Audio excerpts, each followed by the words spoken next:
शरद पूर्णिमा व्रत कथा। आश्विन माह के शुक्ल पक्ष की पूर्णिमा तिथि को शरद पूर्णिमा मनाई जाती है। हिंदू धर्म ग्रंथों में शरद पूर्णिमा का अत्यधिक महत्व है।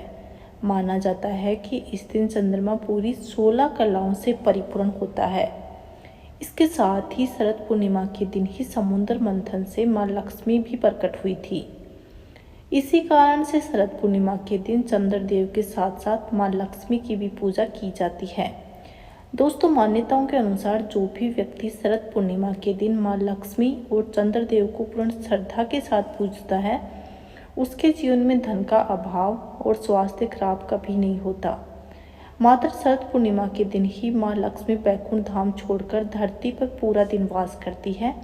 तो आइए जानते हैं शरद पूर्णिमा की कथा। हर महीने पड़ने वाली पूर्णिमा तिथि पर व्रत करने से भगवान विष्णु और मां लक्ष्मी की विशेष कृपा होती है। मां लक्ष्मी और भगवान विष्णु का आशीर्वाद प्राप्त करने के लिए एक साहूकार की 2 बेटियां महीने में आने वाली हर पूर्णिमा का व्रत किया करती थी। इन दोनों बेटियों में बड़ी बेटी पूर्णिमा का व्रत पूरे विधि विधान से किया करती थी, जबकि छोटी बेटी व्रत जो करती थी लेकिन नियमों को पूरा पालन तरह से नहीं करती थी। नियमों को आडंबर मानकर उनकी अनदेखी करती थी। जैसे ही दोनों बेटी बड़ी हुई तो साहूकार ने दोनों बेटियों की शादी कर दी। बड़ी बेटी के घर समय पर स्व संतान का जन्म हुआ और छोटी बेटी को भी संतान हुई, लेकिन उसकी संतान ने जन्म लेते ही दम तोड़ दिया। जब उसके साथ ऐसा 2-3 बार हो गया तो उसने एक ब्राह्मण को बुलाकर अपनी पूरी व्यथा सुनाई, साथ ही इसका उपाय बताने के लिए भी कहा।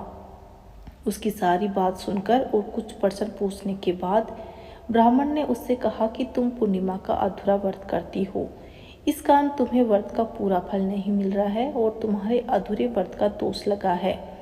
ब्राह्मण की बात सुनकर छोटी बेटी ने पूर्णिमा व्रत पूरे विधि विधान के साथ करने का निर्णय लिया, लेकिन पूर्णिमा आने से पहले ही उसने एक बेटे को जन्म दिया और जन्म लेते ही मृत्यु हो गई। इस पर उसने अपने बेटे के शव को एक पीढ़े पर रख दिया और ऊपर से कपड़े से ढक दिया ताकि किसी को पता ना चले। फिर उसने अपनी बड़ी बहन को बुलाया और बैठने के लिए वही पीढ़ा दे दिया जिस पर बड़ी बहन और उस पीढ़े पर बैठने लगी। लेकिन उसके लहंगे की किनारी उस बच्चे को छू गई और वो जीवित होकर तुरंत रोने लगा।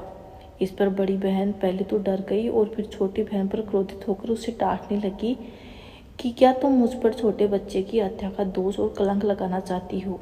मेरे बैठने से ये बच्चा मर जाता तो? इस पर छोटी बहन ने उत्तर दिया कि ये बच्चा तो मरा हुआ ही है, पहले से ही मर चुका है। दीदी, तुम्हारे तप और स्पर्श के कारण तो ये जीवित हो गया है। पूर्णिमा के दिन जो तुम व्रत और तप करती हो उसके कारण ही तुम दिव्य तेज से परिपूर्ण और पवित्र हो गई हो।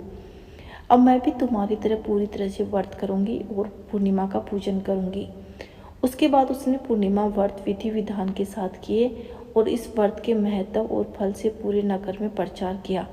इस तरह मां लक्ष्मी और भगवान विष्णु ने साहूकार की बड़ी बेटी की कामना पूर्ण करके उसे सौभाग्य प्रदान किया और छोटी बेटी के भी आगे चलकर भाग खुल गए। बोलिए लक्ष्मी माता की जय।